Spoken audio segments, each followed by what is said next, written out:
Well, forget about the title screen. We don't need that. We've just popped up straight away with my intros. But welcome, everybody. I know you're getting more than your fill of four-quarter chop this week, but it is for good reason too, because it's Rep Footy weekend, and we're leading up to the Representative Carnival out at Canberra this weekend between the South Coast, who, of course, beat the Black Diamond last year, and this year we're going to try and get some revenge. So that's played this weekend, and right now I'm very happy to announce I've got a really special guest, and it's kind of take two because we did this last week, albeit the Melbourne weather kind of destroyed it for us, didn't it? So 2006 all-conquering country championships representative carnival, and the coach of that team, the Black Diamonds, probably pinnacle moment in all of its history, I would say, is Dean Wall. He was in charge of it all. Wally, how are you, mate? Nice, guys. Beautiful intro. Thanks, mate. Good to see you again. And yeah, it's a clear sky outside, so we should be good. Yeah, unreal, mate. We get to see your handsome face. We get to hear your great voice. And now we're going to hear a little bit of the stories behind what is a mythical event that happened like 20 years ago this year, probably around this time, I would suggest. And for those who don't know what we're talking about, we've been giving it plenty of airplay this last week. In 2006, a little-known group of ragtag footballers that were representing a little-known league of football called the Black Diamond AFL went all the way down to the Riverina and took on New South Wales' best country representative sides. And we were given no chance whatsoever of winning, but under the firm guidance of one Dean Wall, who was the maestro at Terrigal Avoca at the time, this all-conquering side went and beat all comers from everywhere, and it was most unexpected and arguably one of the highest points in Black Diamond, local Black Diamond football history, I would suggest. It's certainly a bit of folklore now. They tell us a bit about that. That must have been massive, because I know the rep players themselves still just absolutely herald it, and anybody who remembers it as just something so incredible you can't forget it. What was it like from your end, being in charge of that? Yeah, it was, as I said last time, I know it was the best win I've ever been involved in. Though I've won premierships, but that come from behind, underdog story, 5 goals to 1 or whatever it was at three-quarter time, and had no chance in hell, and we won by points. So yeah, it was, the only shame was that no one had a video recorder, so it only sort of lives in the memories and the odd cutting from the paper, and that's about it. Yeah, well, certainly anybody who was around the league at the time will never forget it, whether they played, went and watched, or just remember hearing about it when they came back, because the group of players that you took up there, some of the finest ones that ever played in the Black Diamond competitions, that's for sure.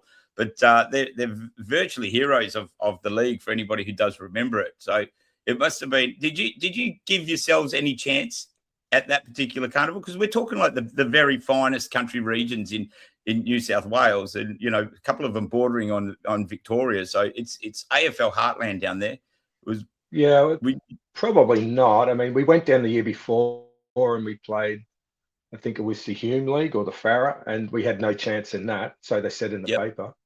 And we end up winning that one by 5 or 6 goals. So that was unexpected.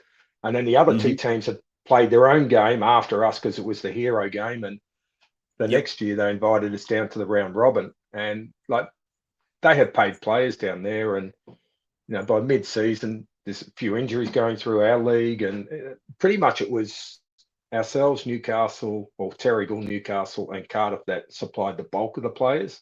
And then we had a smattering of players from a few other teams. So, yeah, it was definitely unexpected. They had completely written us off and thought there was little point in us being down there. That's the way it was written up in the papers. But and then they pushed us across to the little ground across the road to play our games, and they had the big stadium. So we didn't get to see that until the final. But unbeknown to them, we beat all 3 sides in the sort of, what were they, 20-minute each way halves to sort out the final. And then we got to play on the big dance for the final. Yeah, so tell us about that. You've come up there, you kind of filled in for, I think, a region that pulled out of the carnival at the last minute, and all of a sudden Black Diamond AFL has got a shot at the big league, and they've called you in thinking you're going to be easy beats. Now put you on a cow paddock across the road or something. Is that right? Yeah, that's absolutely true. And then we lost our captain Flinny from Cardiff in the first 10 minutes, so we're down a captain and playing all these. Was that in the final? Was it? No, the first game in the first 10 minutes. Oh, really? Is that right? So he missed out, so he wasn't happy, and we didn't want to be undermanned at all, but we certainly lost him as a centre half back. And wow, then and probably the finest one in the league too, wasn't he? Yeah, no, he was. Him and Spoon were probably the dominant centre half backs in the comp at the time. Yeah. Mm-hmm. Lucky you had Spoon. Yeah, man. We had Spoon. We had Pete. We had. I don't know. That first game. I can check the scores, cos. Yeah. Well, so here we have on the big board.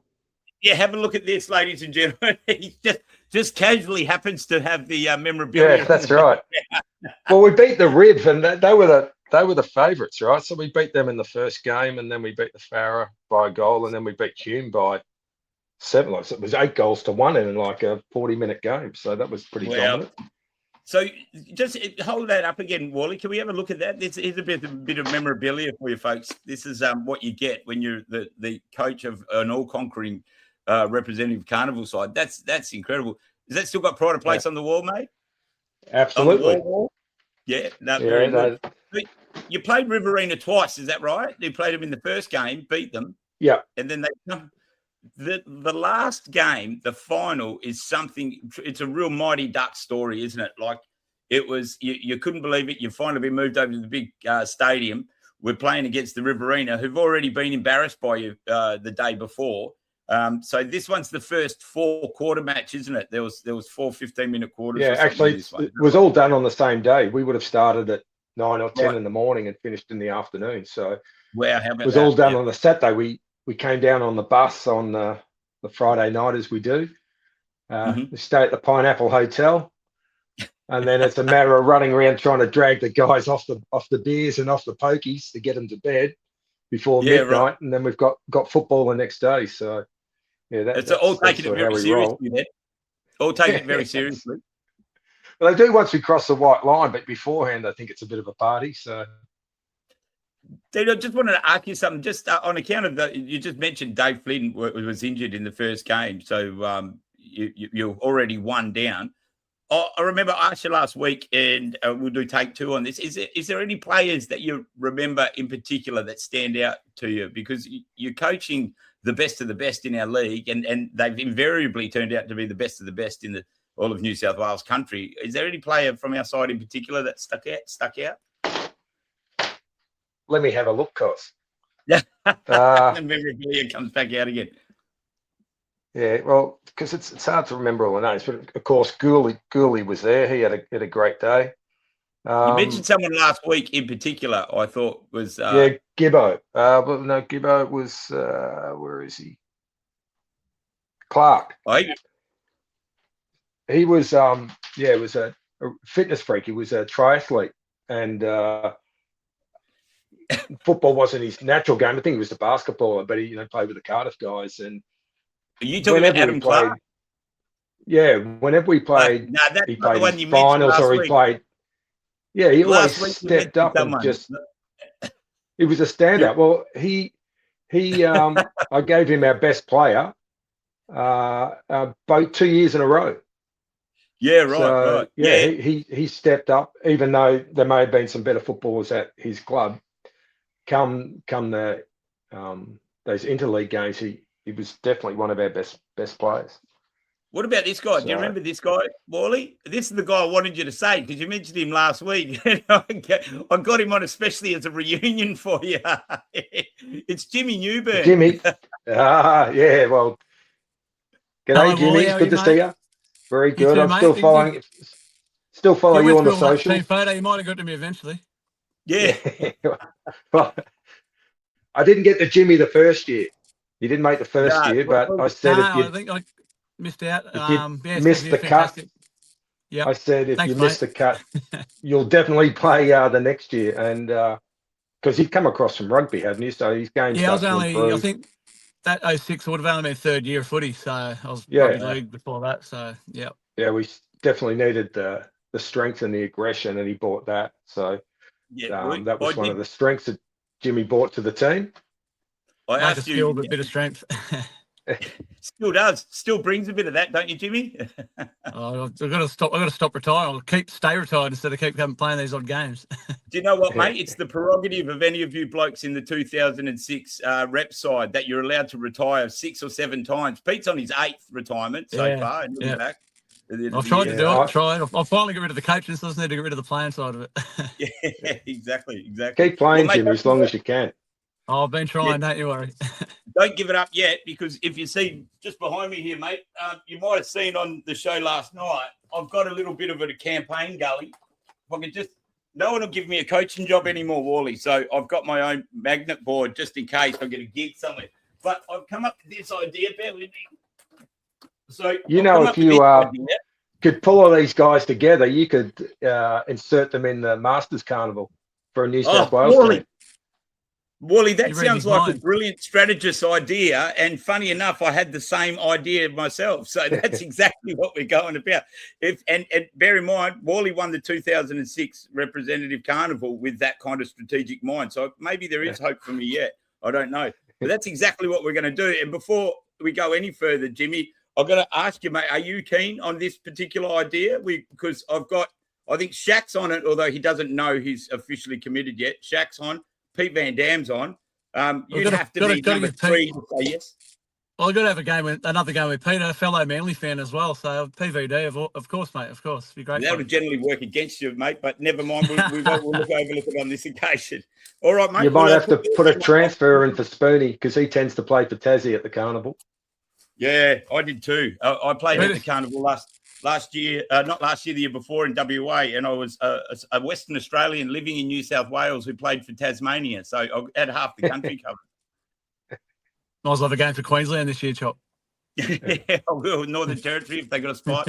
Although whoever will take me. But that's the plan. We're going to try and get as many of the 2006 rep players together. Wally will be there. You'll coach for the day, Wally, wouldn't you? I can help out. I'll be there. We're going to need a half-time and three-quarter time rev up like 20 years ago, Wally. So. Good point to make, Wally. I just want to ask you that, and obviously Jimmy will be able to give us some confirmation on this. I asked you this a couple of weeks ago. What do you say to a team? I was just about to sort of set the tone. You're three-quarter time. You haven't kicked a goal. You're still 6 goals behind, I believe, with literally 15 minutes. Five goals, yeah. There was 5 goals to 1. With 15 minutes of football to play after you've played three representative matches. So there's no time off then either. So when we're kicking these goals, the clock keeps ticking as well. So it was pretty incredible. That's right. So you've got to kick 6 to win. What are you saying to a group of footballers there? Obviously, all very talented, very capable. You're in a position where you never thought you'd be. What was that three-quarter time address like? And Jimmy, you can confirm this if he's honest about this. Well, if I could remember, it'd be good. A lot of brain cells ago for me. I do remember before we played them, I probably overcooked them before we ran out. I went a little bit over the top, and they said, "Quieten down, you're going out of control." And probably overcooked us for the first quarter. Resettled at half time, and then when we come to three-quarter time, I was a bit more subdued, and I guess it's really about just having a go at that point, isn't it? Because like there were 15 minutes to go, free throw at the stumps, all the pressure's going to be on them, and then it was, while you don't expect it to happen, it slowly happens. 1 goal, then the next one, and then you think, hang on a minute, we're only like 18 points down, and then you kick another one, you go, shit, how long's to go? 5 minutes. Well, I don't think there was a clock on the ground either. I don't think any of us knew how long to go. Yeah, right. Yeah, and then I think Maury got one. I can't remember when Luke Ryan kicked 2 in that last quarter. Yeah, when Luke Ryan kicked his 75-metre goal barrel, it was probably 55 on the or 60, but no one expected that. I think that might have been the last goal or the second last goal. That was I think Rhinos was the last one, I think, yeah. Yeah. I think the side, we got back to the centre, the ball might have just been thrown up. I think the umps and then the siren went. I think it was. So Yeah. it was. Do you think the footy gods were with you that day? Surely, weren't they? The footy gods were with you. Yeah. Well, I remember going into the club after the game. Half the crowd left at half time or 3/4 time, and they sort of a few of us are obviously rocked in pretty happy. And after a few cans in the sheds, and I sort of looked at everyone. What are you guys so happy about? Because you're getting flogged over there, and they obviously didn't stay for the end. So Yeah, it's a great night, and sort of kicked on from that. It wouldn't have mattered which region you're from to watch that kind of a comeback and that kind of a win from an underdog like what we were. That's just something that everybody would love to have seen. Surely, there's a movie like on the sidelines. There was myself and Rob Dixon, Ian Granlund, sort of watching, going, "I've never seen anything like this before." Yeah, well, you just don't. You look completely outclassed. And they kicked I think a bulk of their score in the first quarter, and we sort of held them up in the second and third, and then ran over them in the last. Yeah. And then at the end of the game, they had their New South Wales country selectors who came and said, "Oh, I guess you better give us a couple of names for the rep side, given that you won." You reckon? Number one, we're now number one in New South Wales. We'll give you a few names. Yeah. And how many ended up playing in the New South Wales side then? I think Clint Osterbury played, and Angus played, Gus. And there might have been a couple of others that were invited. I think Gibbo might have jumped in there, I think, possibly too. Liam Gibson, maybe. Liam Gibson. Yep. Yeah, he was sort of, what do you say, enigmatic. Just sort of didn't know what he was going to do. Yeah. And he remained that. He remained that through the duration of his career, didn't he? Like he could do not much, and then in the last quarter he could rip out 2 or 3 goals. You just never know when he's going to turn it on. Yeah, they were a class outfit, the Cardiff boys of that era. Jimmy, do you stay in contact with them? Do you stay in contact with your fellow rep players of that? Is it one of those experiences that was of that level that there's just, you obviously all shared a very special experience together? Do you stay in contact? Yeah, obviously been at Killarney the last 8 years. I've had a lot more to do with Shaq. But Pete, I mean, Pete Van Dam, we get together a bit. Again, at Manly games and whatnot. We've become we're actually enemies before that rep carnival, and he sort of. I think he mentioned it last night. He sort of become friends. He was one of the guys that sort of got the new guys in and around the group, and he sort of grabbed me. We probably played each other 2 weeks ago and tried to belt each other's lights out. And it was the first time to come up and grab us at training. And we've become pretty good mates since then. And obviously, when you run and Gongy, you get the 3am, 4am phone calls off Gongy every now and then. We all get them. That was part of the couple of days challenge. In Bali. We'd be on the bus for 7 hours down to Wagga. Yeah. And I'd get guys to sit next to someone they didn't know. Yep. Get them to know each other. Then they had to get up on the microphone and tell a story about the other guy. And then you had to go through the porn star name and all that sort of stuff to get a bit of a laugh. So it's a couple of classics. And by the time you've arrived, and we've had some music, watch some videos and blah, blah, blah. And then we go and have a kick around.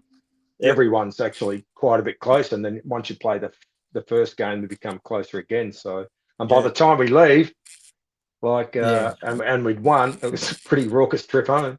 Yeah, I bet it was. That trip home was memorable, but not memorable if you can't remember. Yeah, exactly. I don't think anyone went to bed. It was pretty much straight back to the Palm and Pawn, I think it was, where we were staying at. And straight back on the bus at 8 in the morning for the trip back, which ended up in Newcastle, King Street. Glenn Page is from the Central Coast. He actually stayed on the bus and went out with the Newcastle boys at King Street till midnight. So until we lost him. That's amazing. Amazing stuff, isn't it? Yeah, to go onto a rep trip like that and not expect to win, then come back. I imagine some ties would be pretty close. You create some bonds, but to go out and do the unthinkable, the unbelievable, and totally unexpected, that's something. As you said, they had no one for the countryside, but even before that, they stuck us over the road for the 3 games before that. The preliminary games, they put us over the road in a park with just a couple of sticks, I think, as the goals, and we won the 3. We beat all 3 sides, and they went, "Hang on, we got to put them over the road now." It wasn't too different to Heathlet Park, so we're pretty used to it. The old ground at Avoca. Yeah, they made a strategic error by putting the Black Diamond Cup players on a cow paddock. We'll play on that. Exactly. Absolutely, yeah. And that was weird. We were going across the road, the massive oval inside. I was like, "Geez, this is a bit different than over the road here." And it was interesting. Overwhelmed for 3 quarters, but then steadied in the last one. So having guys like Mick Ryan, Morris Goulagon, Glenn Page sitting as their forward 3, it's pretty. You've only got to get it forward. Those guys will kick the goals. So yeah, phenomenal. Absolutely. And Jimmy, what was it like coming back to your club after that? Were you kind of heralded? Like, if I just give you my perspective, I would love to have been good enough to play in a side like that. But I remember when the players came back from that particular carnival and for the next season or so, you looked at those guys a little bit like they were heroes, that for going out and doing that and being a part of it, because it was really something that no one was expecting. So all of a sudden it elevated them to a whole new level. And back then you always looked at your rep players as pretty special individuals anyway. And I remember a few times being selected, playing seniors just to play on Adam. What was his name again? Is the Adam Clark? Yeah. Clark. As you said, fittest man alive. Yeah. Just to try and curb him, to go and just run with him to try and stop him from racking up possessions. But like you said, he was a triathlete, so I was done at 5 or 6 minutes into the first quarter. But he racked about 150 possessions off on me. But even just getting asked to run with him was kind of a proud thing, because he was a dynamic footballer. So that I kind of felt like there was something special in that. Then I realised it was a sacrificial. I think we're playing the game the year before and winning that. A lot of those guys came back and encouraged their mates to come back. So for the guys that are out there playing this year, if you can keep a bit of a core group and if they enjoy it, then it actually builds and builds and builds. Yep. I think the away trip, as you're saying, like with the bonding on the bus on the way down, even but obviously the drinking on the way back, but the bonding without the drinks on the way down, as you said, the trip aways are generally better than a home game. It's all well and good to play in front of your family and friends, but the trip aways, I think that's what you really want to do. Like, yeah, I know we've got the grounds for Pasterfield and Fane and that and whatever else, but to go to Canberra this week, hopefully the boys they can take those back, as you said, go back to the clubs and love to see a full strength rep side again. I don't think we've seen a full strength side almost since that back then. So it's always half a dozen, 10, 12 blokes that unavailable, and all power to them if they want a week off. So be it. But it'd be great to see a full strength side again because there's some pretty good players in the comp running around watching the games the last few years and. Jesus, it's gotten a lot quicker. It has, hasn't it? The game of the weekend was unbelievable between Terrigal and Killarney Vale. It just blew my mind. But I believe they've got a really great side. They announced it last night. I know the captains are Max Quinlan and Corey Billings from Terrigal and from Newcastle and Terrigal, respectively. And they've picked 2 vibe men straight off the bat. I don't think they're captains in their respective clubs, but have been named rep captains, which I think is a great idea because they're just really vibrant, lively, energetic blokes on the field. Well, Wally, was a lot of thought go into how you were going to prepare the players on the way up there? We've talked about the trip up there and some of the unique ideas that you come up with. Is there a lot of thought that goes into something like that? I'm always a bit of a thinker about that sort of stuff and how. I mean, the number one thing you need to do is get the team to gel. And then we talk through sort of game plan, and then I guess the mental part of it is I remember saying that part of this is to earn the respect of your fellow teammates who are opposition players. So you sort of take that on. I remember when I've played rep footy is that you want to perform in front of other guys to show that you're at a standard. And so then they also need to try and earn my respect as well and the respect of the other selectors there. So sort of puts it back on them. And I think if you can do that right, it gets them to sort of to lift. It's not, we're not going down for a hit and giggle. We actually expect you to perform. And you want to perform, to your opposition teammates that you play against week in, week out, or to your own mates that you play with, that you want to set a standard and have them say, shit, he's a really good footballer. Because you hear that when they have the state of origin, they go, oh, it was so good training with that guy and this guy. And it was really sort of lifted the whole standard, and it's not often you get that opportunity, especially if you're in some of the better teams on the coast. They tend to win a lot of games and they're playing some lower sides, and so they only really come up against the real competition a couple of times a year. So this is another chance to set the level. Right. And I guess the respect for your opposition, and particularly the strong players in your opposition, kind of flows on from there, doesn't it? They go back to their clubs and they talk about the prowess of some of their teammates in that rep side that prior to that you're not really talking about. You just want to try and flog them the next time you play them. So then I say Jimmy's not a bad bloke. Hopefully he doesn't knock my head off next time I play him. It was the 4th time before I realised that.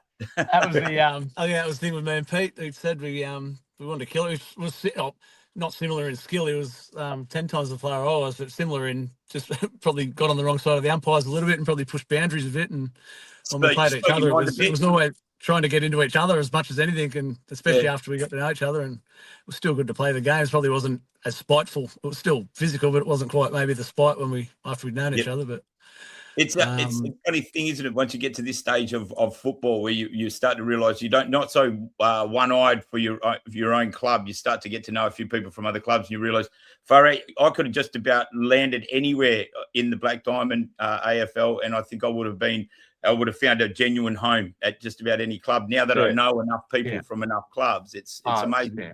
I think everyone knows. Everyone treats their own club as the best club in the world and whatever else, but realistically, everyone's got the best club in the world, so it's that's right. Yeah, right. But every place is full of good people. This is you end up where you end up. That's where you get your colours. Yeah, absolutely, and you're absolutely committed to them all the way through it, aren't you? Wally, are you still involved with rep footy to any kind of degree now? Like your coach, are you coaching at the moment? Yeah, still coaching at the moment. I coach over 50s team down here in Melbourne. We won the flag last year and trying to repeat it this year. And I've coached pretty much on and off since the 2000s. So whether it's been on the coast, and I was up in Brisbane and coached up there, even from the little kids to senior guys. And then when I came back to Melbourne, started playing overage footy, and I've sort of been coaching the last 5 years, and then played the rep game as well. At the end of the year, the Masters game, I've started that the last 3 years, which is, again, it's a lot of fun because you're playing against guys you normally play against. If you play with them, you get to put the big V on. Yeah, how good. And over time now, you even get to know guys from interstate. So yeah. That's just a warm up. All these coaching more. It's just a warm up for the Masters. Yeah, that's right. Sorry, Jimmy, what were you saying? I was just saying that all these premierships he's winning still, 20 years later, it's just a warm up for October in Newcastle. Yeah, absolutely. Right. You are coming, aren't you, Wally? Confirming that? Yeah, no, I'm locked and loaded. Yeah, unreal. It's in our backyard, Jimmy, so we can't miss it, mate. And we're going to Fane Oval's got a few games. It's only just down the road, just 2 k's from my house, so we can a few games. That'd be nice. Yeah, I don't know. You guys have to tell me where the grounds are up there. I mean, I know number 1, but hopefully there's a few more grounds. Because I need about 4 or 5. Old Seaman's Oval or whatever it is from Warners Bay. It's Fane Oval now. Remember all the upgrades on there, Wally? You remember it, I reckon, when you see it. Oh, actually, you probably won't remember when you see it because it's actually got grass on it now and a brand new change room. So it's totally opposite to how it used to be, the old rubbish. Yeah, they've knocked down. Are they going to have games down in Warners Bay? Yeah, there's 2 full-size, fully lit grounds now. The facility's unbelievable at the moment. The full credit to the footy club, the AFL, New South Wales, and the cricket club to an extent. It's a pretty impressive facility. Warners Bay got to, I think, 20 junior sides, so they had to to expand. So it's a growing region there, isn't it? Warners Bay really enjoying a surge, and the senior side are looking as good as I've seen them in many times. It would be a fairly different competition for what you remember, Wally. We still have the top tier sides sort of dominating at the top, but we're starting to see a bit of movement from plenty of other clubs now too. So starting to balance itself out, I think. We're starting to get used to being under the rule of the AFL, I think. You should be able to put together a pretty good over 35 side for the carnival. Yeah, what age group would they be, Jimmy? I think I'm the same age as Pete. I'm 43, so I'm the same as Pete. I think 40 to 45. You'll be 40. So, I mean, that goes 35, 40, 45, 50, 55, 60, 65. So, yep. Pick an age group. I reckon most of us, bar Spoonie. Spoonie was 45s back then, so probably bar him. Spoonie's playing 55s now. 55. Right. Is that your age groups now, Wally, too? Of course it is. No, I'm up one more level. Are you really, mate? Yeah. Look at you're cutting a fine figure for youngest looking 60-year-old going around. Yeah. Is footy the secret, Wally? I don't know. Don't stop playing footy. Yeah, good. Be competitive. Yep, absolutely. The good days are becoming less and less, but you got to keep going till you can't. Yeah, that's right, mate. That's right. You've got a couple other little pieces of memorabilia there too, mate, haven't you? Show us those. A couple of old Sharons you've got. Yeah, I found your name would be on one of these, Jimmy, for sure. Probably. Possibly. This is the 2005 rep team. So that was the team beforehand when we went down for that 1 year and played whether it was the Hume or the Was Farah. it just the 2 years that you coached, Wally? Yeah, just the two. So How about that? Have you got a record? Spoon 2 and years of rep footy, and he won both carnivals. Undefeated. Yeah, Unbelievable. there's undefeated. Clarkie, Andrew Clark. Yep. So he won Remember that. him? He run me ragged many Gibbo, times. Bishy, Yep. That's Flinny. great. Yeah, they're Some all of our there. finest ever performers on that. Yeah. I found this, Wally. Oh, there it is. They need to go back to that design shop too, I reckon. Yeah, I reckon, mate. It's the longest running perpetual trophy in Australian sporting history, the Black Diamond Cup. It's just an incredible thing. It's something to be really proud of too. I hope they utilise that somehow. Lives in the museum, so yeah. I tried to tell it to Billy Brownless when they came to Terrigal and did the wheel, and he told me to shut up. He said, "Yeah, whatever." It's the longest running competition. I'm going to do my job and I'm out of here. There's something that's true that doesn't sound very true. Yeah, absolutely. No.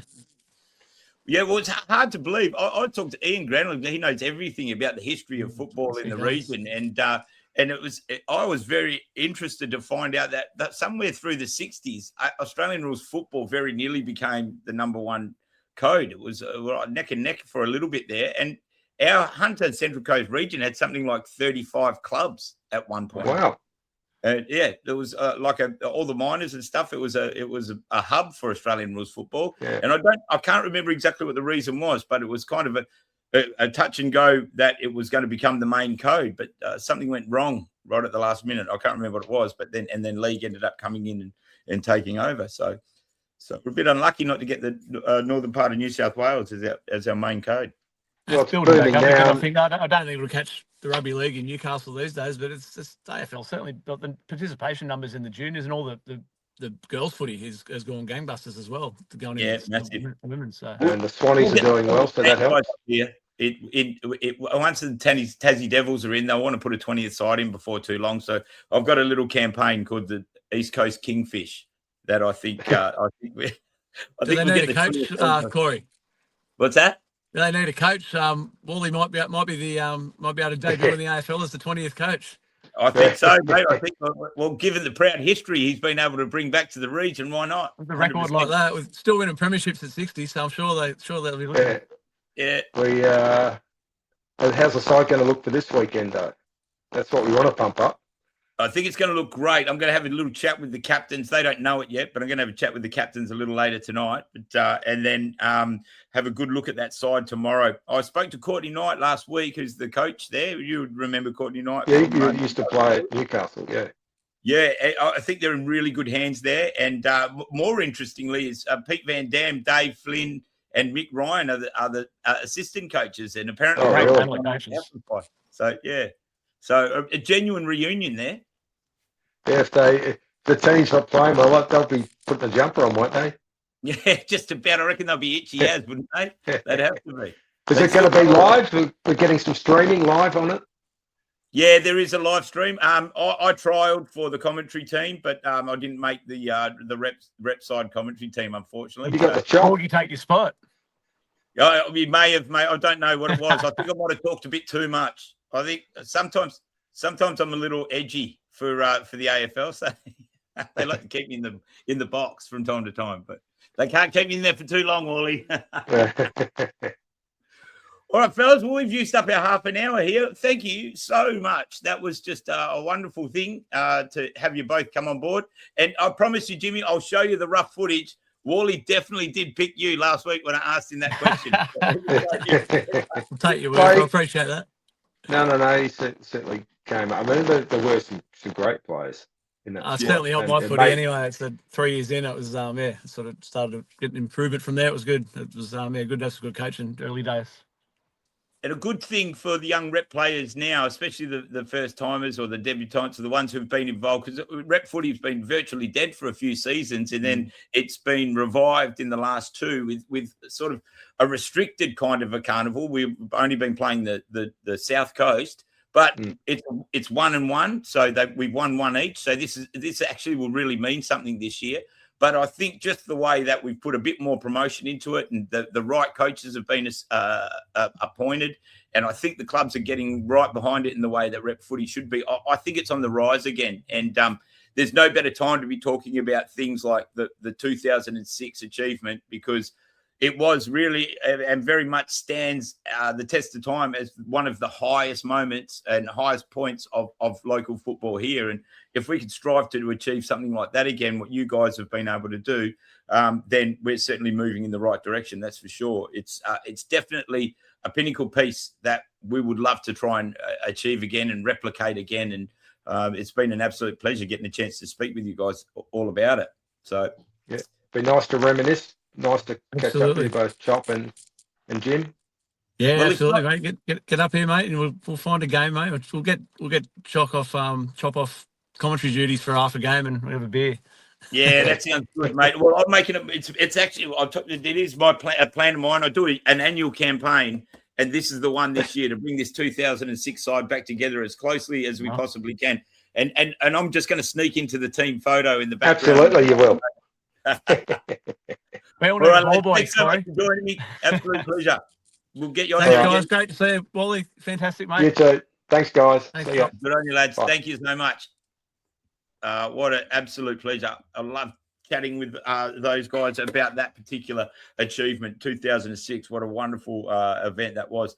And let's hope we get a bit of a replication of that in both the men's and women's this weekend. It's going to be a huge carnival, and I think we got some great sides heading up there. So well and truly worth you checking it out. I'm not sure what the streaming details are, but we'll put them up on the website before too long. Thanks for joining us, Wally and Jimmy, and that's it for me for now. We'll see you a bit later on. Thanks.